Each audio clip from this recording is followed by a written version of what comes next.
किराएदार बेटा। उठ जा नालायक, सुबह के 8 बजने को है, तुझे एग्जाम नहीं देना क्या? थोड़ी देर और सोने दीजिए ना पापा। तू उठता है या फिर मैं तेरे ऊपर पानी फेंकूं? रोज गधों की तरह सोता रहता है, पेपर की कोई टेंशन ही नहीं है।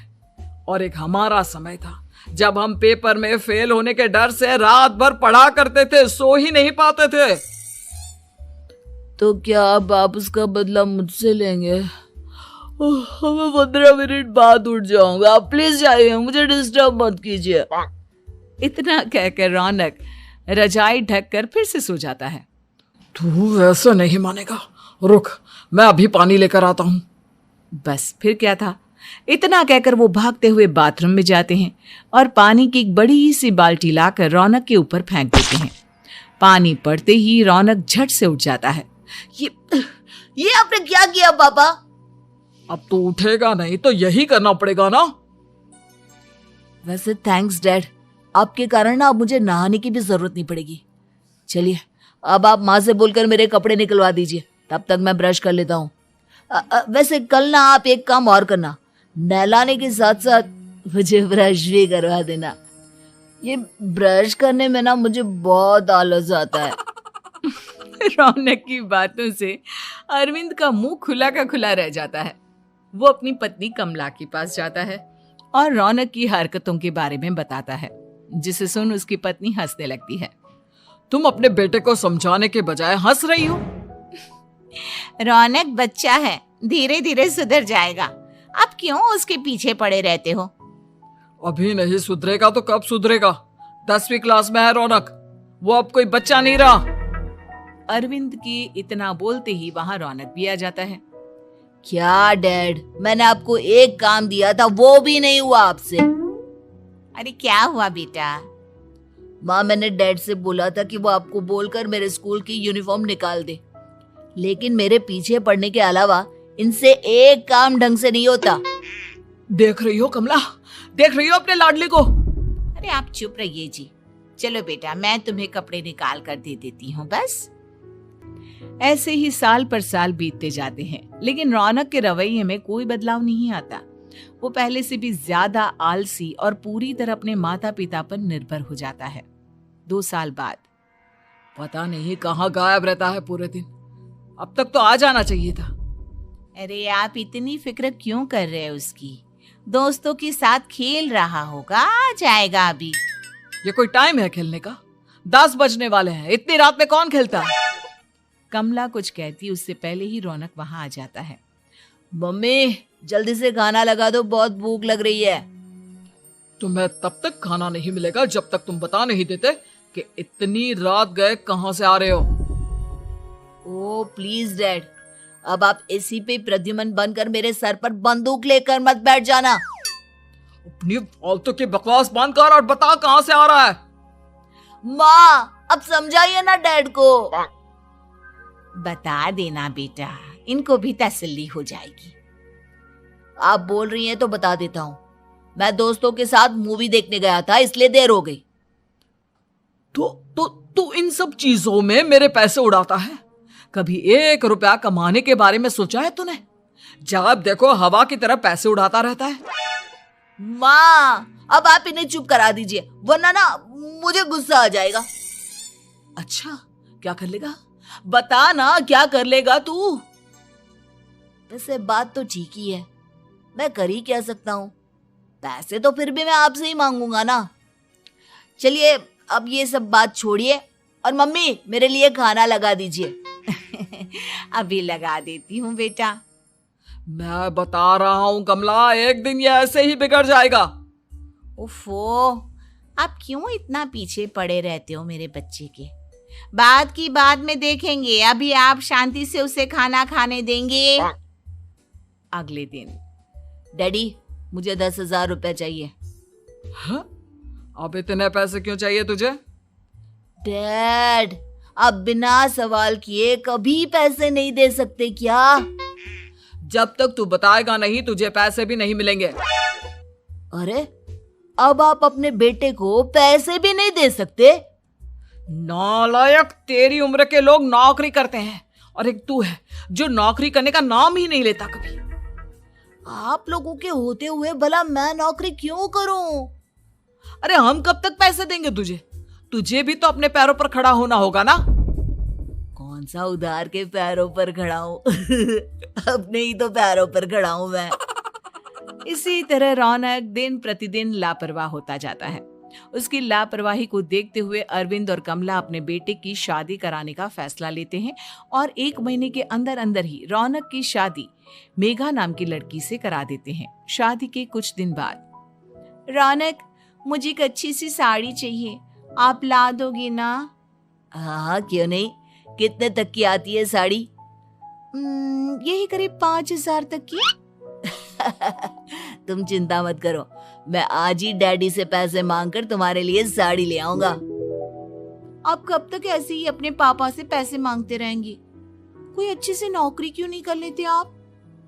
अरे डैड के होते हुए मुझे नौकरी करने की जरूरत ही क्या है?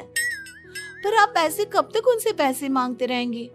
कुछ आपको अपने दम पर भी तो करना होगा ना। अब तुम भी बाकी लोगों की तरह मुझे ज्ञान देना शुरू मत कर देना। साड़ी चाहिए ना तुम्हें, मिल जाएगी बस। इतना कहकर रौनक अपने पिता से पैसे मांगने चला जाता है। डैडी, मुझे 5,000 रुपया चाहिए। अब 5,000 क्यों चाहिए तुझे? वो मेघा को साड़ी चाहिए थी। अरविंद आगे बिना कुछ कहे चुपचाप उसे पैसे निकाल कर दे देता है। कुछ दिन बाद, तुम्हें नहीं लगता कमला, रौनक हम पर पहले से भी ज्यादा डिपेंड हो गया है? मुझे तो अब उसके भविष्य की चिंता होने लगी है। कल को हमें कुछ हो गया तो वो क्या करेगा? काश तुमने पहले ये सोच लिया होता तो आज हमारा बेटा इतना लापरवाह नहीं होता। तब मुझे कहाँ पता था कि मेरा लाड प्यार उसे इतना बिगाड़ देगा कि वो इस हद तक लापरवाह बन जाएगा। कोई बात नहीं, अभी भी देर नहीं हुई। मुझे पता है उसे कैसे सुधारा जा सकता है। कैसे? अरविंद कुछ कहता उससे पहले रौनक वहां आ जाता है और पैसों के लिए हाथ फैलाने लगता है।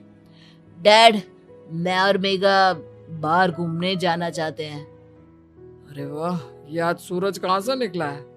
Dad please. अच्छा चलो, अब मुद्दे की बात करो। मुझे अब 25,000 चाहिए। अब तुम्हें 1 रुपया भी नहीं मिलने वाला। अगर तुम्हें पैसों की इतनी ही जरूरत है तो कोई ढंग की नौकरी कर लो। मम्मी, आप कुछ कहिए ना डैड को। बेटा, वो गलत क्या बोल रहे हैं? ये सब हम तेरे भले के लिए ही तो कर रहे हैं। मम्मा, मैंने बताया ना आपको, मुझे नहीं करनी कोई जॉब वॉब। तो ठीक है, निकल जाओ हमारे घर से। तुम्हारे जैसे लोगों के लिए मैंने ये घर खड़ा नहीं किया है। जितना ये घर आपका है ना, उतना ही मेरा भी है। मैं कहीं नहीं जाने वाला। जाना तो पड़ेगा ही तुझे, क्योंकि अब मैं तेरा कोई भी खर्चा नहीं उठाने वाला। ठीक है, मत उठाइए मेरा खर्चा, मैं अपने दम पर भी जी सकता हूँ। तो बेशर्मों की तरह अब तक यहाँ क्यों खड़ा है? अपना सामान ले आओ, निकल जाए यहाँ से। रौनक पैर पटकते हुए वहां से चला जाता है। घर से निकालना जरूरी है क्या उसे? बिना पैसों के कौन रखेगा उसे किराए पर? अगर उसका भविष्य सुधारना है तो हमें अपने दिल पर पत्थर रखकर ये कदम उठाना ही होगा। दोनों बात कर रहे होते हैं कि रौनक अपनी पत्नी के साथ एक बड़ा सा बैग लेकर घर से निकल जाता है, लेकिन घर से बाहर उसे कोई भी मुफ्त में अपने घर किराए पर नहीं रखता। अंत में थक हार कर वो फिर से अपने घर चला जाता है। क्या हुआ? थोड़ी देर पहले तो दहाड़ते हुए घर से निकला था, अब क्या हुआ? नहीं रखा ना किसी ने तुझे किराए पर? डैड प्लीज, मैं कुछ दिनों में कोई अच्छी सी नौकरी शुरू कर दूंगा। आप तब तक तो हमें रख लीजिए प्लीज। सुबह से रात हो चुकी है लेकिन कोई हमें रखने को राजी नहीं है। अब आप ही बताइए, इतनी रात को मैं मेघा को लेकर कहाँ जाऊंगा? ठीक है ठीक है, बहू की वजह से मैं तुझे घर पर रख रहा हूँ, लेकिन तू इस घर में एक बेटे की नहीं बल्कि एक किराएदार की हैसियत से रहेगा। 3 महीने है तेरे पास। इन 3 महीनों के अंदर अंदर मुझे तेरी पहली तनख्वाह हाथ में चाहिए, समझ गया? पक्का डैड, इन 3 महीनों के अंदर अंदर तो कोई बढ़िया सी नौकरी ढूंढ ही लूंगा मैं। ऐसे ही धीरे धीरे समय बीतने लगता है और अरविंद के दिए 3 महीनों में से 2 महीने बीत चुके होते हैं। पापा जी ने हमें 3 महीने दिए थे, जिसमें से 2 महीने तो बीत चुके हैं। अब ये आखिरी महीना बचा है। अरे तुम चिंता मत करो, आज मेरा ना 2 जगह इंटरव्यू है, दोनों में से कहीं ना कहीं तो जॉब लग ही जाएगी। अच्छा, all the best. Raunak interview के लिए निकल जाता है, जिसके बाद शाम में रौनक घर आता है। कैसा गया इंटरव्यू? आपकी नौकरी लगी या नहीं? अरे पहले सांस तो ले लेने दो अच्छे से। बताइए ना, मुझसे तो जरा भी इंतजार नहीं हो रहा है। वो दरअसल बात यह है कि मेरी नौकरी तो लग चुकी है, लेकिन पैसे बहुत कम है। कितने पैसे हैं? 15,000। इतने में अरविंद और कमला मिठाई का डिब्बा लेकर आ जाते हैं। बधाई हो बेटा। हम जानते थे तेरी जॉब जरूर लगेगी। लेकिन मेरी सैलरी बहुत कम है मम्मा। कम है तो क्या हुआ, धीरे धीरे बढ़ जाएगी। हाँ बेटा, हम तो बस चाहते थे कि तू अपने पैरों पर खड़ा हो जाए। मतलब अब आप मुझे घर से नहीं निकालेंगे? नहीं, ये सब हमने तुझे जिम्मेदार इंसान बनाने के लिए किया था। Thank you mummy papa. अगर आप दोनों ऐसा नहीं करते तो मुझे कभी अपनी जिम्मेदारियों का एहसास तक नहीं होता। आज आपने मुझे सिखा दिया कि इंसान का अपने पैरों पर खड़ा होना भी जरूरी होता है। इतना कहकर रौनक झट से अपने माता पिता के गले लग जाता है और अपनी कमाई की पहली तनख्वाह वो अपने माता पिता के हाथ में सौंपता है। इस तरह रौनक एक गैर जिम्मेदार व्यक्ति से एक जिम्मेदार व्यक्ति बन जाता है।